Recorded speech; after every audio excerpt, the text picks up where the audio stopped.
Ole Rumliana YouTube channel khir tute vo in hi June nithum kumsang ni le somni pathum inrin ni ani Bualpui Age Village Council President pu Lalthan Liana Puduata kan be me kani ole Puduat hei inkom na hun thade mai min han pe a kan lo sia danin in khuwa van tuaina poi tak mai rol thar chunga atheng ni in kalau sia a khongai takin van duana lo thlen dan le atok tu kha tunge an a engtitia van tuana kha chunga lo thlenge ti te kha asei rem te min sil mai them le o kan thei danin kan thei chin soi ve vel kan tum mai niang chu ma ro chu la no pang ve dewa thui ta khan soi tu ra kha chu ka salu tuk lawa in he van doina to ka hi David lal manga izava ania apa hi boy thonga ania anu hi vanal pari ania ama hi kum som pariat mi chau khala nia chuan CNA Burma sipai he chin army kan ti hemi an Burma boy ma poa nge ni an bial chung lo sual ve tu Myanmar sipai englo nge ni chu kol sipai ni lo chin army kan tiang chi CNA ka tiang polo ding reng to ka tiang alu ta khan ya mo CDF ni lo zo ka kha ke rol te ina lut so ve a an mani hi kho chak lampang na changa khi Myanmar atanga ron lut tha ma se bol poi om reng to kum sum thum chuang om ton ya ama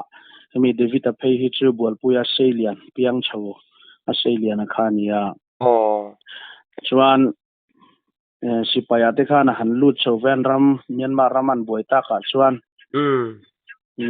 tiang khanina hunan omma chungten en hen chuan anin bepop ve thina atual chung mi takpo hian ina lu chho hi kan lo selu tuk lova maro chu a om rei deuh hnu khan chuanin ti vela tang khan chuanin kan seve tahloma avan duaina to dana hi chiang tak hianin kan hrichia lova soidan sang te po a om mai theya kan siat china kha kan siat dana kha soi turai ngai taila nizan masa ani chu zirtop zan mo zirtop zan dar khat borvel po khanin ala online an dia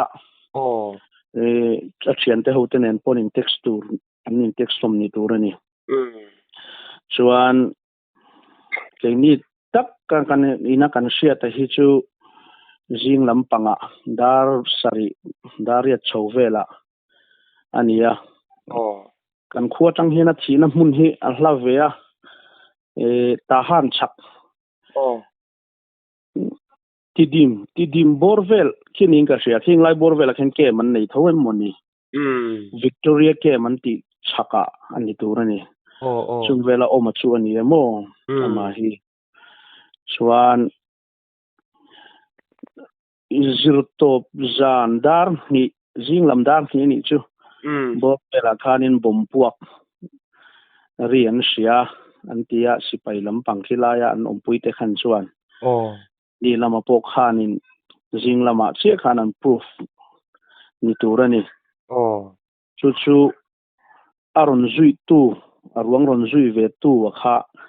kal lo be ve ke ma po in ni ka na ruk deu khan mani sipaya hen chuanin bomvel ama taksa vel chumi ma chuanin ama taksa vel te kha kan han ena ami rapu bomang chi han rapa han sokna ang chi ang dewa tura kan taksa chedeu tura khan kan lo ngai ruat ve kan lo nga ya maro khatiang te ni tak lowa chuan hi bom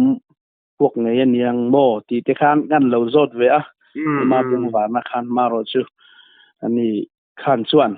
ni hemia ra pu chi ni lo apala pal chi ang chi hi ni a awan duai van nei ti zong khan min chang mo chuat kem mun chunga te chuanin sipai om ho te chuanin in sevek mailom ni bom kam na te chu te kha ka han ti vele vela an ni khan chuan in akam tu big lo heu wen chuan in an se lem lo chu wain ke mani hoa po hianin a sipaya po hianin kan kem bor vela pon dai vak vak hi kan rem ti lo tura kan ti ani te kha tia anin kai soina kha adik nei em chu kan chiang big lo wa a taksa po a selutuk lo wa mel mu so mang chi khana san lo wa anu le pa te po hi lo phone na lo bia ka tum ni ten an mani tong ka ma hen chuanin kan sia khamizan po khan maro cho pa hi lui lama alo ria de yawang khan signal te lo thalowa alo call plang theilowa tiang vel chu bo ro ka nia soi dan sang hi tam vea shet dan sang hi tun la ya Myanmar ram buai nen kem pakhat nge ni sipai mun khat ang chi kem sang om te po chan chin in biak po zung har te lul nen khanin til hi an dar ta ka chuanin kan phak tokin kan han ngai to loma hriat dana kha sang chewa nimin arwangan ron thur tha po aron thlenchin an swe point ang lo nuai zela khatiang kha ania helama po ke ni kan loin buat sai dana po mo chen hriat dan chu ang lo mai the kha ke ma chon ka hriat dan chin deuh ania an ke matang chuan an motorin an ron thur tha chuan emi Myanmar thingsai le bolpuin kara hen Myanmar lampang kal na kong bung kho kai kan ti maya chu a oma chutlaya chon an ron thur tha chuan ke ni laman tangin motorin kan han la ve le mo yang chuan ruang ka choron kala kuang ten ron siam saka kuanga kha kong te azat thama tin Myanmar abuaya wangin main road pa ngayan tlan puingam lowa an kong hel na chi khatiak an ling road lai thar anga khanin an ron kalpuya wangin hun te pon ron mang rei dewa yang khana lo kuang te pona dai lo dewa helama tain kuang ten kan keng vele yang chang kuang thak na hun te kha kan neya ni zan in rin zirtop zan dar som pani borvela khanin khuwa kan lut theyamo kan khuwa te pon ron seng ve thei an ni chu ole tlem han zo bel che kan du achu in chiang vak big lo na chung khan hemi aboral na an kem bom chung changin se khanin an ma ni bom kama antipal ani mel ani mo an ho tu pa ron zui tu kha kit like kem muna an ho tu kan ni kem en kol tu ber kan ni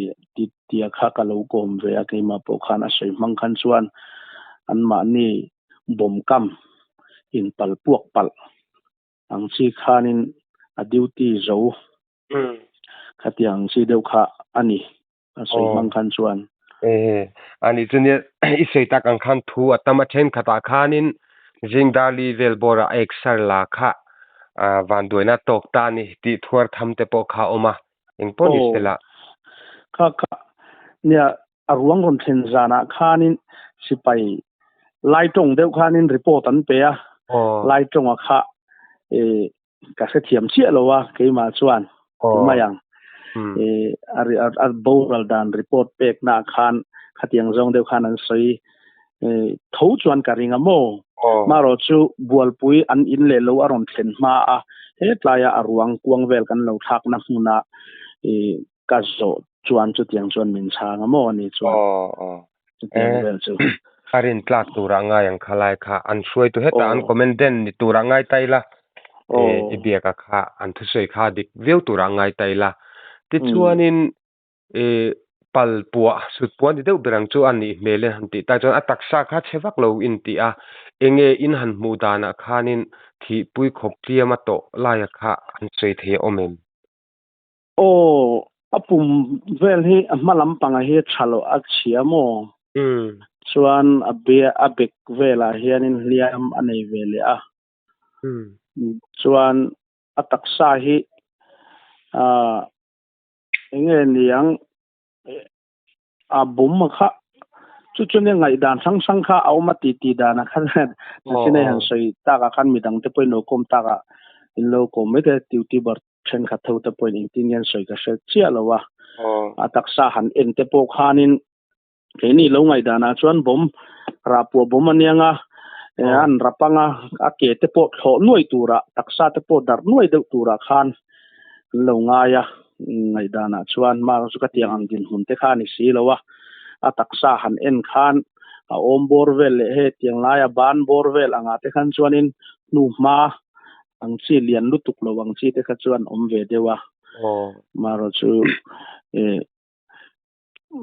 enge niang na lu tuk ang tur chu ni chuang lo wa athi pui tham tur ber rakan ngai do chu apum la ya ha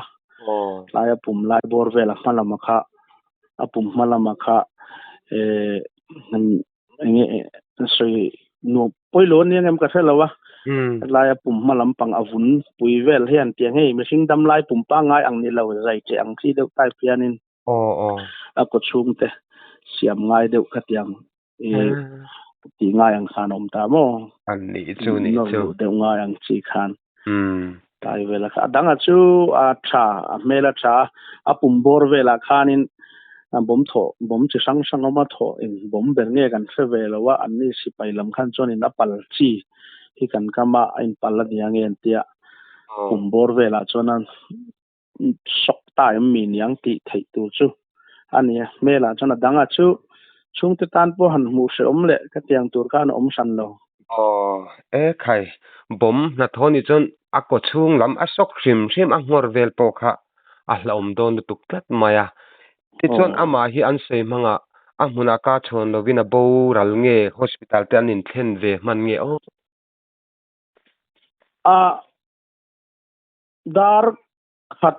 dar ni borvel zirtop jing dang ni borvel khanin an keman foi tu pa po chuanin bomri chu kan sia atiamo chuan keima tak pei chuan jing dar sari vela chia ka sia atiang ni thu hi ya kha ka zona min chanda na kha chunia a zana khanin an fia ngal meilo aniang garing atuk jing khowar nu vela khalai tak kha kalo zot theng dik to chia lowa bomri kha chuan sia a sei mang chuan arik rual khan wa fia ang chi kha chuan an ni lo ni mai thei khowar nu ten nga ani mai thei ani chu vela chu alaina tom hle mai ti chuanin arwang mizoram ron la khi enge sipai lampang heta border security force ti lama te har sanate in tokem tok lem lo ke mani thumi bung kho ka ya khuanin duty hian om lowa enge molai ral plan lai vel khan assam rifle chon duty ya tuna pen chuanin boruwa ke tianan zia chowel hian an duty lem lowa thingsai kho chunga hian an duty ya thingsai atang hian ke mani kanin kho bolpui in kar he kilometer riat borwel hian ya thingsai road pel khak nuwa thingsai ron pel khak nu kilometer ni borwela hian cheu peng chom chau ta mo yang vel khanin sipai lampang duty vela chuanin har satna kan nei san lowa in border area ania Mizoram border area sang hianin helampang ni chu duty India duty anga police state lampang anga po hen ni sela strict lo ni loin ke mina boru kheral mon ve deu wang hian kanin kalpo na hi tha in ka sia bial dang mot ai chuan ani chu chuanin in seima khan zandar som pani chhovela khochung arwangin han lupui tania in lumen nge engtin nge khana khanin in da hunvel kha ko chua khotlangin kan lo muaka ampuna piau lamakal thelo te tan ko chua loin muaka chuan an in le lawate hun kan manga program ka kanan manga chuan sarthi ang te kha alo ni veta ka chana thina din huna kha anin tlai war puya atuk jing kho war lama handa apokha that veu rol khan wayame lam chandew ne khala ya kha chu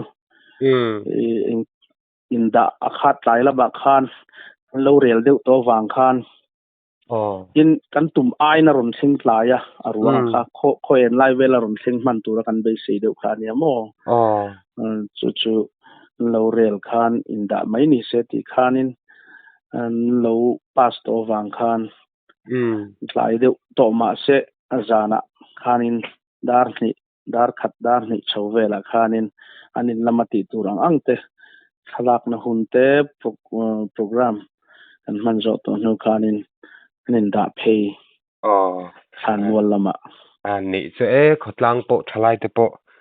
in ha le donin kan sia chuti ruwa chuanin ngai thatu te po hi khosang sang Mizoram hin kan ti dan phungin ang lo ve tak tak oma theng khata chuan sar thi te hi zan kanin lumen lem lowa sar thin ni chuan than mola arang lamin kanin da thina khalai kha a hriat na zauna tang kan seibel velok ni ta sela ole kha apoi khop me khotlangin van duina chian nei lo to ka amaru chu mi chungchang chuan in kom na hei min han siam sakap tuata ti chuanin puduat hemi chiat to lam ni lo tlem han zo belok che kan du chu hemi in khuwa bolpui e chi hei bolpui Mizoram a hina tam khop maya is seve kanga eng district tange in ni a ti chuan bolpui han te e chian enge alam ti lai khang min han sil them o ole na thial tu ma kan jon lunglei district a kan oma mo tu na jon na thial district a kan om ta sai si chua bula hian kan om ani sai si chua lui pang khwa ne hianin chimtui pu hian min dai danga chiao lui champhai atanga ron luang thazel mong chimtui pui ne na in fin na bul sai si chua bula hian kan oma chuan h hi hem phunga lalming bolpui lalming ania hem phunga bolpui h hem phunga bolpui hem phunga ite point a soi thayang chu ani cha I seita han karil ruwa lo lang chu na thial ti lampang choin ani don mo kan tia ai beng ba thak le mai olle I chuanin tun din huna hianin in engza bor thongin ni in zani vel hi kan in chal to ani chu kholian khonuam pangai takani chuwa tero thingtlang khwa nuam ve pangai tak choni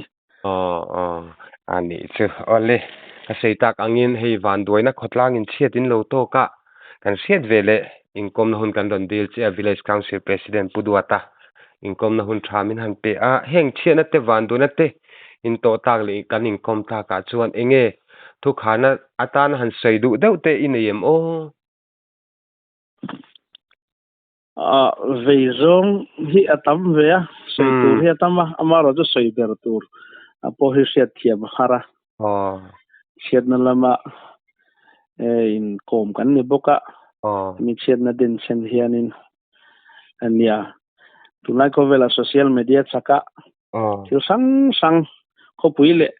thingtlang kanin an lo na chu dam doi ina deuh chau hian ani to mai moni le I tur khopin khovel azuang to aizol khopuya thil theng India ram kho to pa thil theng po ke ni khuwa nga chang point kan seve zung zel to maya chu tiang khovela chuan kan oma kan thil post le ti mai tiang YouTube lam ni lovin mo nge anol pui machine alo ngai thatu te lam panga chang jok hian thil chiang lo le siat fu lo ang chi hi khuk pui hlui zel lo hian ani na tele a chian na te hi an fia ma sa thini la mi zo chu kan ti thina a chezong in kan in se thazong in kan in se boka thil ri hluai ye che hluai dai rei lo te kan in tia kan ni na lai te po hi ni ve na lang thina tiang ko nga te po hianin zir harila zo kan ni na hianin thei thop cho hoila elo mangai turam dangkan nei chuang lawa ram nei chunte hi mangai na nen thatak ka in lungrual tak le in ngai tlang taka kan chen howa khovela nuam tak ka kan khosak ve theina tur hianin in lungrual tak le ngai tlang takin kan khwa kan ram hi mangai in en kolila chuan in elrel na le in put siat na zeldin thil veltea boy lo hian thil tak hi boy pui ila ti hi tun lai khovel social media vel te kan han en ve tang hianin ave om vein ka sia ang lam hoi zong deu khan ni tamai sela ya hei chet kan to ka kan khotlang po in tak chuan in min ngai dana te po kha mizoram chung india ram ni si in nga tinge mole cna te chuan han tan le ti te po kha zona tam tak om thene ngai thatu te lama chang te po khan boundary area kan khuwa changin tiau lui te chu kilometer thumbor vel lek khan me boruak mela chuan paidal te point ni sela nai te khani a chak Myanmar ram te po an khuwa te po alang thei veka elai an tlang bul lungle ran ti lai borvel an kem anin bom anin fight tak lai te po khanin an jet fighter thok te po kan hu phave ka kan khuwa tang khan chung khopa nai chu tiang khopa nai chu ni a in sai kan ni a boundary nai tak nun dan kal dan te kha chu kan se tang puin soi sia ngai lo khan asiat thea machine cheng ate po kanin lu pol ve chang tam ma khang lai ate po khanin enge ni tam tak ngai dana chuanin khilai Myanmar boina hanin nam noi vele hanin rol ve kher ngai monile ite po kha lo om ve mai theya te po khanin mani te po kan soi ang khan boundary area om kan ni ang khanin ngai dan akha nei thiam tho tura han kan ngai dewa hei ke ni te po mual sin kan nia lai tha ma se kan in ti mizo mizo ra ma kanom to ta kan kan nu nau Myanmar om mual sin ho te chu an ti lai vele thunga diang de khanin thui tak khangai dan kha hemi chungchanga po hian ai nang lo nge yang ti kha kan ringa hang thila te po khan an nu le pa te len chen rual tha te vil ru ti ha lo tu zong le nge niang ngai dan chalo tak vor dara zel din wak lo tur khanin tuar tu te nu le pa te nan tuar bel lo na na thei top cho hawa tong china ne na an thamon na te mindil pui tur khan kan som ani ani che awan chai ni thu sei kha apoi mo hlom le me kan ram ta na tho ho na tu chung chang te po kha alongom ka ti hle me chu ti rual chon social media thu post da bel chen do lo chung changa youtuber te minan mer tel se lai ro kha chu azia lowa youtuber te hi he tiang ko nga hianin mer tel he lo tur kan nia thu dik tok lo the dar te po hi asama kan lo ti ve za u zau bok thina anga khan in zil in fin chu kan ma mo ani ti lai te kha chu kan bel ve ni ta sela na se kan in rol le long khang lai te po khan ya kan source zir kha ani in kan ninga than china kan in kom na nga po khan mi chen ka te po kha youtuber chen ka to pon lo ko mai the kan soidan le enge ni kan siat dan china po kha a chen chuan kho chunga report pe ka kha an lo soi chong ve thei thowa ei ma chang ka soi tam zo ka kha chu ko ai ruang akuang kan lo mu na a an ho tu pa ka lo kom fal ve na vel ani tia kha min han sia sak tel ula tra lai ka adi kalom ni kan sei chan zo ka youtuber te kham ni ron mer tel se deng kan sia ini chelo news kan share na bera lo min ni anti dik lawa le thatok lo ni sel chon ner bor tur kan nia sel kan ngai chon in sel bor ro ti la kha kan sei ni sela te chuan in bolpui age village council president pu thanliana tuata hun thatak min pe ka wangin chunga kalom tak zete ale pon lo me ale